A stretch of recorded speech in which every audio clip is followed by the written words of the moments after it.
Spotlight Media presents the Second Generation Talk podcast, a podcast by the second generation for the second generation. Welcome to the Second Generation Talk, a podcast by the second generation for the second generation. I'm your host, Shreya Parajuli, and our title sponsor is JDM Title LLC and Spring Hill Real Estate, Realtor Ram Mishra. Our media sponsor is Nepal Talks, Ananta, Nepal, North Carolina.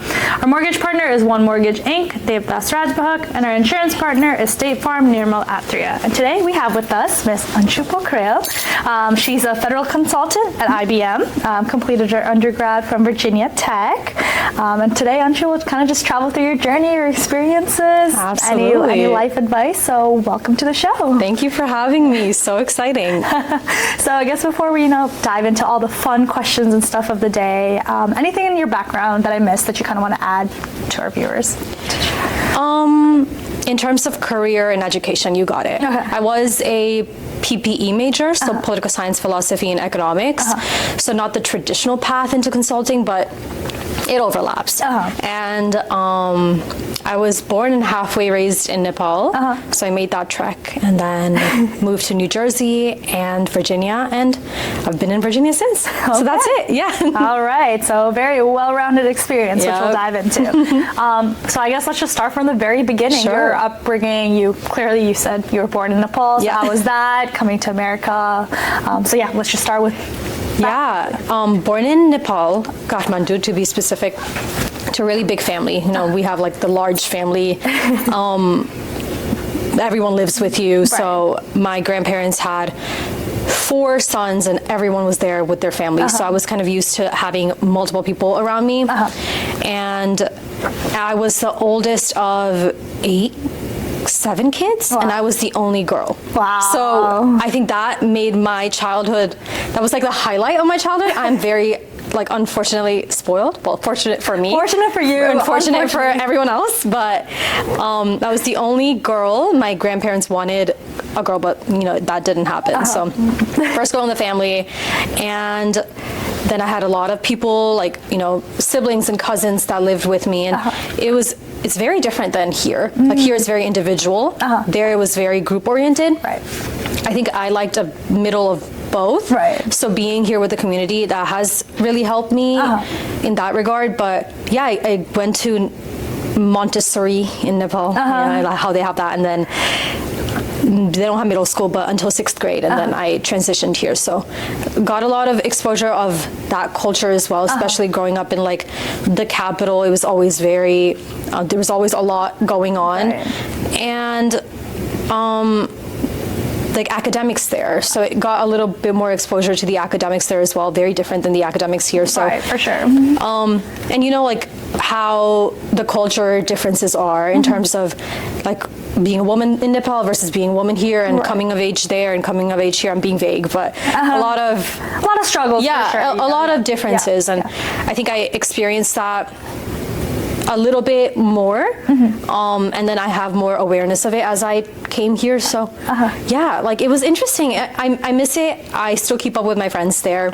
But it's very different culture. Right, like you said. Like that. Yeah. Because in Nepal, like you said, it's very group oriented. Absolutely. Joint families are very common. Here, it's very individualistic. You only think about yourself, which is a big shift. Absolutely. Yeah. I mean, you live for others in Nepal, and especially as a girl, as a woman, and it's not anything to be shameful of. Right. It's not a diss or anything, but it is that, you're thinking about the family when you're making decisions. Right. Here you are thinking about more so yourself. Right. Yeah. So it's a shift. Right. People struggle with it. Some people hate it. Right. And that's just the way it is. I still struggle with it. Right. And you struggle with who are you? Which one of these do you want? Which one of these do you want to take on as you're progressing with your life? And it's a question I think we in this age group have a hard time answering. Right. So. Yeah. Very philosophical, right? Very philosophical start, but I love that. So I guess, what do you think was the biggest challenge when you came to America? Because clearly, you went to school there, you had friends there, you had family there. You come to America, it's a whole new shift. So I guess, what was some of the biggest challenges that you felt like you faced? Oh my gosh, I can't even pick one. As the biggest, I think Nepal progressed so exponentially as well when I left. So I think people's experiences differed so much, year by year. When I moved, I was 11 to 12. I was going into middle school here, so Okay. I was in New Jersey. So very obviously biggest challenge was the language barrier, right? course. Like, of course, they push like English when you're in Nepal, but it's like everyone just speaks in Nepal. You're just like kind of faking it in front of the teachers. Right. So like stringing a sentence was difficult. Right. Sentences, but, grammar, right? all about, yeah. And it gets worse when it's slang. Right, yeah. So like, what is going on? Right. Like, I remember my first day of middle school so vividly because it was a terrible day. Oh. Now I look back and it made me who I am. Of course, yeah. It was a terrible day. Right. In the moment, you know, when you look back, you're like, Oh, I mean, the worst day of my life, clearly. right. Yeah. Worst day, but it makes you, again, like, you know, coming of age, it's like a very important aspect of it. And I came in and I've like read these books about America and Nepal, right? Like Mary Kay and Ashley, I don't know, but that was like a big book you read in Nepal in the libraries. And then they have this like perception of America, you know, everyone's dressed up and like beaches and la la la la. So I'm coming to middle school. No one stopped me, by the way, on doing this. I was wearing like a dress and heels to my first day of 6th grade. Can you imagine how detrimental? And everyone's like in joggers, right? Joggers and loose shirts, and no one's actually dressed looking up. at you like, what is she doing? And I can't understand anything anyone's saying. I'm in this like mini dress with this heels on, and you can laugh about it now, but that in that my gosh, you're good. But absolutely. And I was like, oh my gosh, no one told me that this is not how it is. And I'm coming in, literally barely can walk. I'm like 11 with heels on, and then you know you go into homeroom or whatever, and they make you like stand up for the Pledge of Allegiance. What is going on? What is that? Like I'm standing up. I don't even know what I'm saying, and I'm putting an emphasis on my first day so much because it was like, oh my gosh, what is going on? It was a very big shift. But then it was a big shift in like the amenities I wasn't used to as well, like water fountains and like projectors, and it was a complete 180 from the type of schools that I grew up with. So it was a big thing. Like, I should be grateful for these things. I recognize the difference, but also I hate it here. And my mom always says it, like, for the first few months, maybe a year, my sister and I were like, no, let's go back. Right. Yeah. So it was a big difference, I think. And you struggle at that point if you're coming at that specific age. And I've talked to my friends about this and they agree. It's like, you don't know what to prioritize. And for me, the biggest priority at that point, you're so frail, you know, as like, of course, in middle school. You're just trying to find your people, trying to fit in. You want friends, you want to get better at assimilating, and you want to like be more American. Because you can't think more ahead than that. Like, you're struggling with the culture to begin with. You're like, I need to fit in. So that's just a struggle, because then you grow up with that mindset, and then eventually you're like, oh my God, did I lose my Nepali side? So a lot of things, you know, to consider, but I think that's a pretty universal thing, is like at one point you're like, how do I prioritize my culture, you know? So do you feel like because of that, like you kind of like stepped away from your like Nepali side a bit and you were like trying to force yourself to be like fully American, or do you feel like you kind of grew up with both in parallel after that experience, essentially? No, I definitely lost my Nepali side. And it wasn't intentional. But it's like when you're so consumed by like the lack of understanding of where you are and you will be, I think you're bound to like have to prioritize assimilating and fitting in. And I think my family had such independent struggles, like all four of us. My parents moved when they were in their 30s and 40s, so I can't imagine their version of the story. But all of them were finding their own place in this new country. That like my parents didn't have the ability to be like, wait, you're gonna lose your culture, let's read Nepali. No, because they're like, oh no, I need to find a job, like I need to make a family. They're also having their own struggles and figuring it out. Absolutely, and you're coming in, you don't know anyone else, and no one was like, let's also have your culture, like, you know what I mean? Like everyone's like an afterthought. And now, of course, it's a thought. Now, because people are more settled, you're like, okay, let me actually participate in these group activities and understand my culture more. But no, it definitely lost it. So did my sister. She was 4 years younger than me. So, and it was like eventual, in hindsight type experience where you're like, oh God, I don't even know how to read Nepali anymore. And it's like, that's not what I expected. That's not what my parents expected. But that's just what you don't know. We have different perceptions of America, and it doesn't. Sometimes it doesn't, like, it interferes with the actual reality of it. So yeah. I guess, how did it get easier? Do you feel like you like eventually just like found your people, and then middle school passed by, high school passed by, and then you went to college, or like how did it get easier for you essentially? By learning the language, like aggressively. So that was a big priority, and we eventually moved from New Jersey to Virginia. Okay. Yeah. I was a sophomore in high school, and that helped a lot in terms of my cousins were here, so someone gave me direction on what to do next. Like, I think, like, college and applications, all those are so foreign to you, especially because no one's there to guide it. So after that guidance, after like high school counselors and things like that in Virginia, a lot of my pathway looked a lot less abstract, so that helped. But it just gets easier because you understand more, right? Like, it's very much like, unfortunately, it's time, that helps you understand what to do, what not to do, how to speak, how not to speak. And being open to that, and being open to like embarrassing yourself. I think that was a big thing that I learned is, that social anxiety you have when you first come. And you have to kind of get over that to find out where you're meant to fit in. So I think I have gone over social anxiety a lot. Cool. I mean, and like you said, it just comes with time. Like, you have to feel that embarrassment. You have to go through those struggles. You have to reflect on, like, that's just, I think, a part of growing up second gen, and just, And there's still words you can't pronounce. I still struggle. Like, I couldn't pronounce like the simplest words, and then I was corrected in the beginning, and it was so embarrassing, and now it's not embarrassing anymore. I'm just like, oh, okay. Like I get it now. Pros and cons to it. So with that, I guess, going into college, I guess, like, what made you decide to go into PPE, and then, like, how was that experience going to college, like, applying? Like, did you have like a good support system to like help you get in? Were you like forced to like just try to figure it out yourself? Because I think my struggle was like, there was no one to help me. Like, I had to figure it out on my own, like apply on my own, find the people and the connections and all of that. So I guess, how was your experience?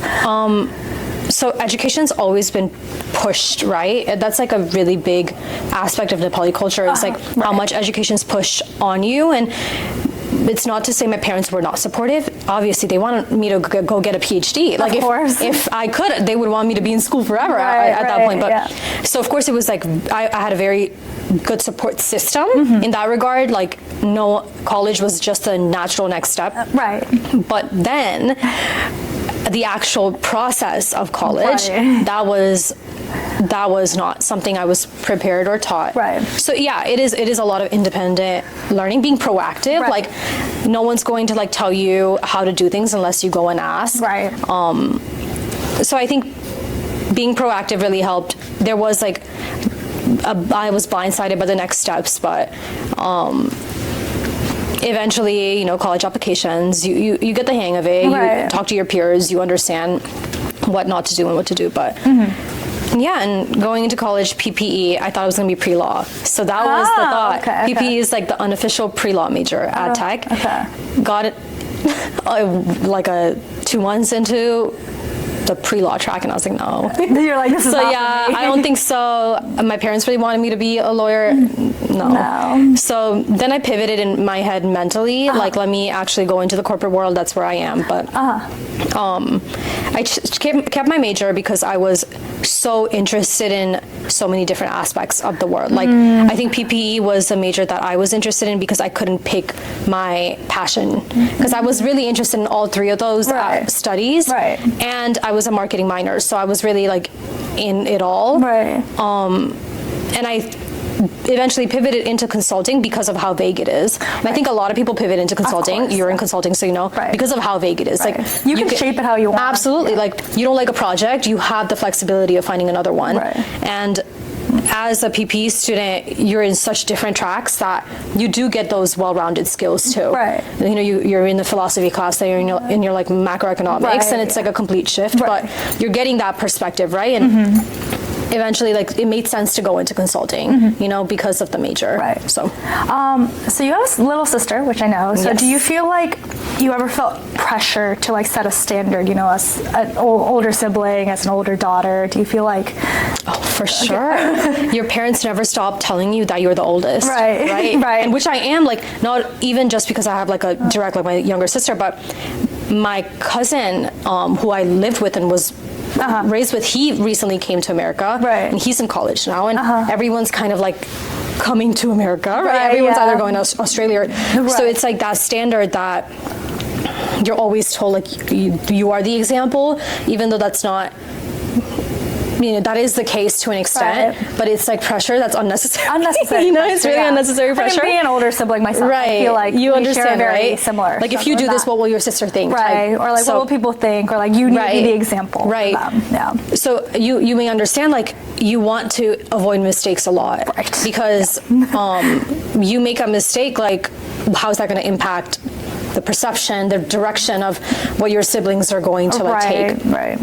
So, yeah, I definitely felt the pressure, but it's more so like you put pressure on yourself. So I was less worried about like what my sister was going to think. She was very young, but more so like, how can I position myself well enough so I know I didn't mess up. Right. So because then everything else follows suit after that. Right. And I've had a pretty conventional next steps, right? Right. So I think I haven't strayed to a large extent. I think it's not conventional when you're talking about like Nepali parents, because they don't really know like consulting, like what is consulting? Yeah, what is consulting? Right, Yeah. like what kind of field, what? My parents think is I just talk to people all day. Right. So it's hard to explain what even Right. is the field that you've entered, but it's still conventional. You understand? Right, Like, yeah. it's not like completely revolutionary what Right, we've done. right, So, right. and maybe I think about maybe that is the case because of the expectations put, but I'm not mad at it. Like, Okay. I'm not mad at where I am. Yeah. So. Yeah, because I was gonna dive into my next question. I'm like, do you feel like working in consulting is aligned to what you want to do, like, you know, like full time, like in Right. your future? Do you think you would like pivot to something completely different? And like you said, consulting's just like that safe choice in this moment. Right. There's a perception of consulting. Right. You know, like not a lot of people stay in it. Right. Right. There's a lot of turnover Right. within the Of industry, and because it's like project oriented, it does make sense. It's a good step in your entry level. I tell people all the time when I'm returning to tech and like talking to students, like, Right. it's a really good step for entry level. It's not necessarily my lifelong Of course. dream. Right. Eventually, I think I'll get an MBA and pivot into a different industry, ideally a startup, just to see a different world. I've been in a big company my whole life, so Right. Understanding the nuances of startups would be nice. And there's a lot of entrepreneurs in my family, and ideally I would take that route eventually. But it's, you know, that sounds very vague because it is. Right. But I know that I want to get an MBA and just pivot eventually. But consulting is a good space for where I am right now. That's fair. Yeah. So you said you have a family of a lot of entrepreneurs. Do you think you would eventually go into, you know, that full time, have your own business, or do you think, you know, startups, working at a company is more aligned with what you want to do, or do you think, like I said, you would want to open your own business, your own practice, or something one day? Yeah. I've seen how much owning something makes a difference in your day-to-day life. Like, Okay. like in terms of the passion you have for it, the enthusiasm, you know, when something's your own, Right. it's not overtime, right? Like when you're working overtime in a company, it's like overtime. Right. Like, I'm working extra for something that's Right. not necessarily, like, you know, it's a project's goal or the company's goal, but it's not necessarily my goal. Right.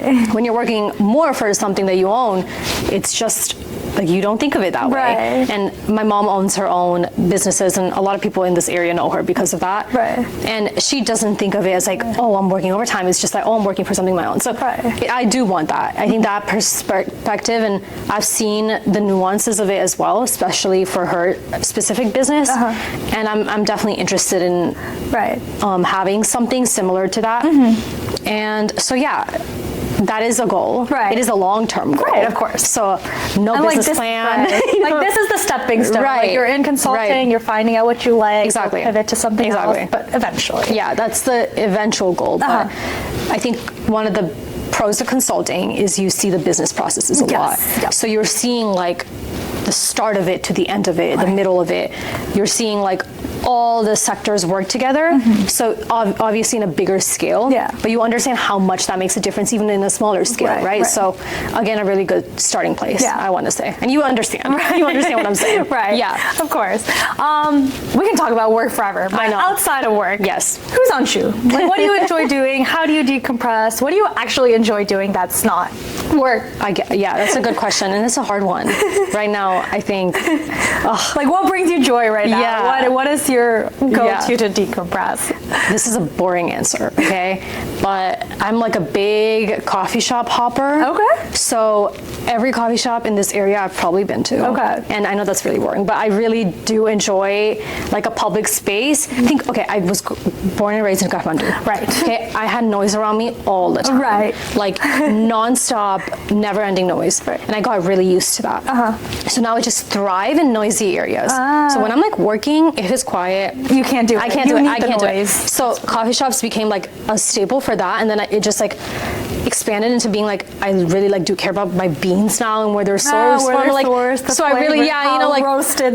Exactly. Like I don't want like I want Hawaiian bean. It's boring, but it's true. I became like that type of person. Your hobbies and your passions are your own. Like it only needs to make sense to you. And I think it does only make sense to me in my household, but it's okay. That's okay by me. And I'm really big into like I love spin classes and Pilates classes, and I'm a group class type person. Okay. So I work out better when someone's like yelling at me. The noise aspect, I think someone goes pushing you. Yeah. So I go to a lot of group fitness around the area. I really enjoy it. I'm a big traveler. I'm always somewhere. Not just like international, but like stateswide.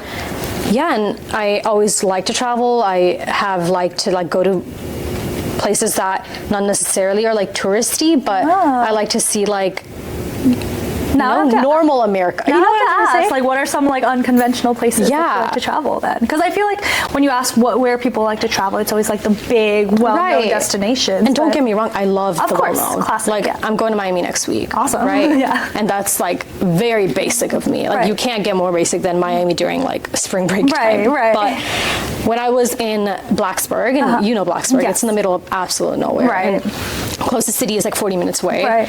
And I discovered that I really like going to like weird Appalachian towns. Because I wanted to see like, it kind of reminded me of Nepal to an extent. Right? Like especially traveling to like the villages. And things like that. But also like understanding more so like what America is beyond that. I think I really like that in Nepal as well. I like it here.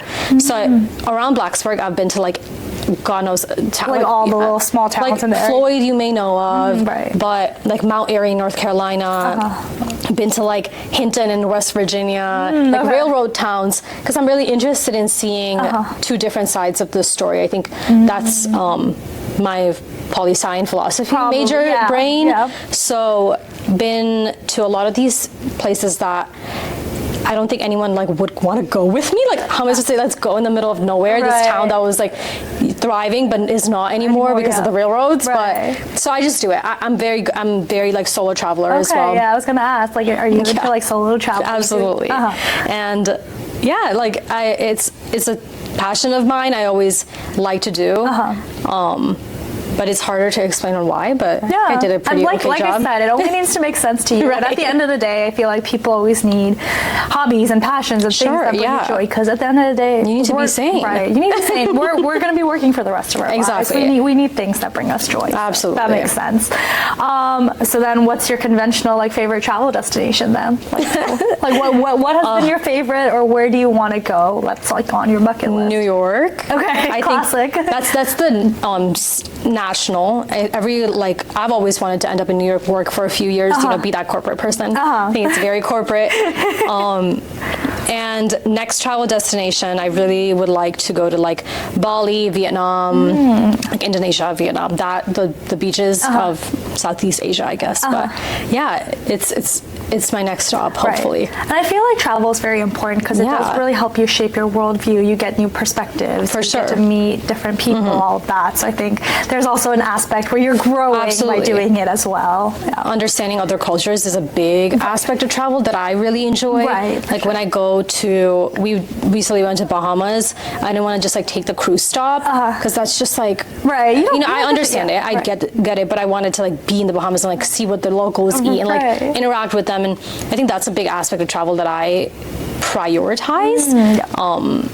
And yeah, that's become one of my passions in that way as well. Not just like vacationing, but like learning the history, the experiences, living like the locals. Yeah, and that can be very interesting. And it expand your perspectives, right? For sure. So I guess my next question is just.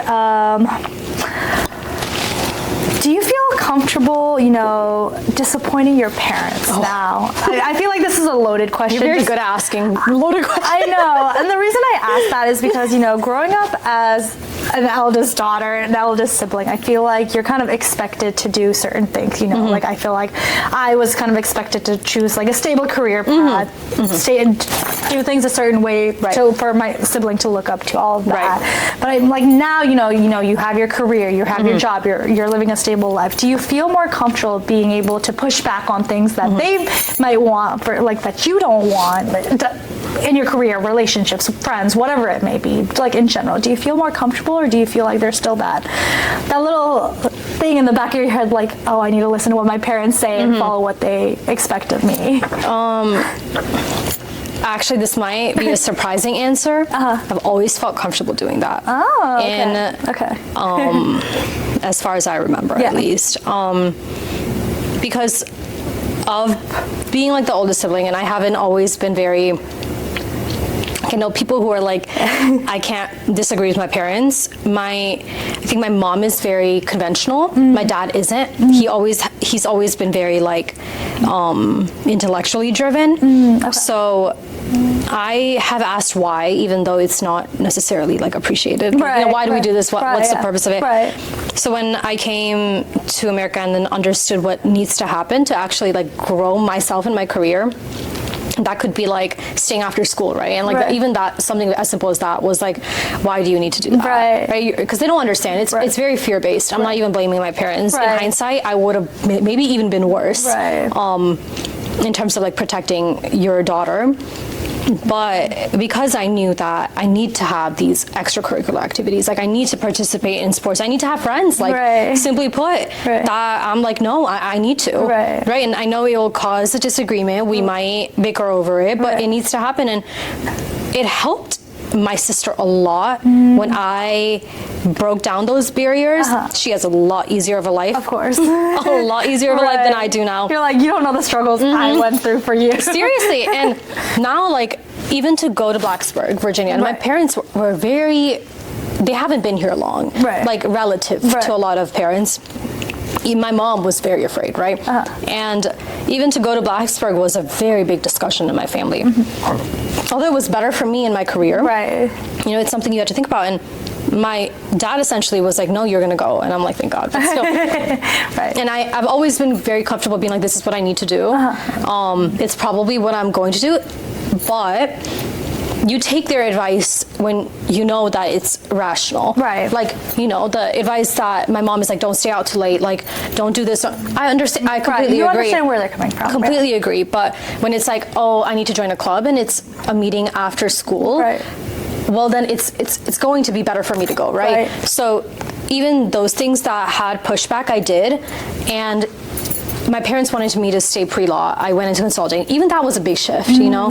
So I've been comfortable with exceptions that I do understand that they know a lot about, a lot of things about life that I don't. So again, I take their wisdom sometimes with a grain of salt. But I've been comfortable disappointing them temporarily. I don't think I've disappointed them permanently. Of course. To like be like, okay, I'm a disappointment. Period. But like, you've been able to push back on things for sure. Make it like that help you. For sure. And now it's about developing trust, in my opinion. So now that I think my parents trust me enough, like she knows enough about what she's doing, if I'm to take a step that's like, I'm going to quit my job and start my business, I think they would take it a lot easier than they would have 5 years ago. Okay. Because they're like, okay, I trust her. Right.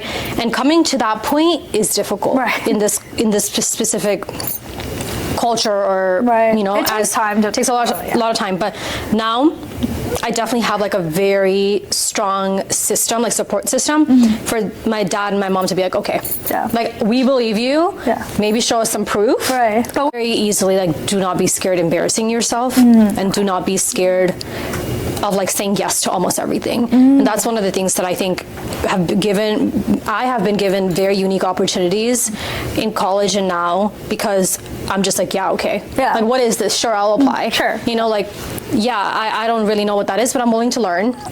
And that fear of failure that you initially have, like public speaking, right? Or putting yourself out there, getting a certificate, like, I don't know, so many things, like, and you always like hesitate and are like, what if this doesn't work out?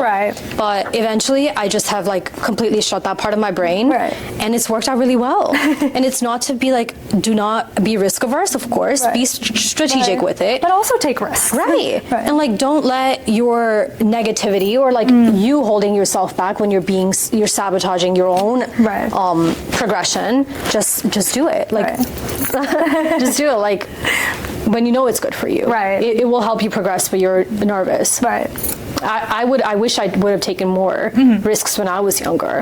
And I still want to be more, confident in my own decisions. So, that's fair. And then I guess one question for our viewers listening. So, anything you'd want to share to parents listening? I feel like kids can obviously take away, and I feel like we all are like, we share the same struggles. But for parents listening, do you have anything you want to share or let them know based on your journey, our second gen journey? This is not very conventional of our culture, but I always say this, like, in new parents, I've had a lot of like aunts and uncles give, like, have babies recently, and I'm always like, I don't know anything, I'm not a parent, right? I can't put myself in your shoes, but one thing I will say is that your goal is not to like raise your kid to be an extension of yourself, and that is something that I've expressed. My dad always agreed. My dad was, you know what I mean? My dad was, but to have them be independent, like have them have the ability to think for themselves, right? To critically think for themselves. And kids can't grow up to be critical thinkers if they just always say yes to what their parents are thinking. So my advice would be, like, if your child, if it's a teenager, like, person is asking you, why do we do this? What's the purpose of it? Like, just asking why, asking questions, like, it's a really good thing to be. And having that curiosity is actually a positive and will help them progress in their life. So I think take that as a positive. And that's what I would say is, like, if your kid is like, what's the purpose of this? Why should I do this? Why should I not do this? Enable it even, let them be more critical and let them, like, push boundaries that maybe you were too afraid to be, you were too afraid to push with like, certain limitations, of course. But I'm saying, like, curiosity is a good thing. So critical thinking is really insanely lacking, and like insanely great skill. It's a soft skill, but it's better than, it puts them in a better place. And I think we should make our kids more critical, right? And that'll make them more independent, make their own decisions, and you might even like their decisions more than you would think. And I think I'm not a parent, so I hate, like, you know what I mean? I want to give that disclaimer. But like but from your experience. Like, I can't put myself in their shoes, but that's one thing I can say is in my experience, for sure. I think that's great advice. Well, thank you so much, Thank Anshu. you. Like, I feel like you've already had such a great career life, so I'm very excited to see what you'll do next and all the things you'll accomplish. So thank you so much. Thank you for having me. I talked your ear off, but it was great. I hope it was good. That's great. Thank you for watching The Second Generation Talk, a podcast by the second generation for the second generation. Be sure to like, comment, and subscribe, and follow our YouTube channel, and be sure to look out for more episodes. Thanks for watching.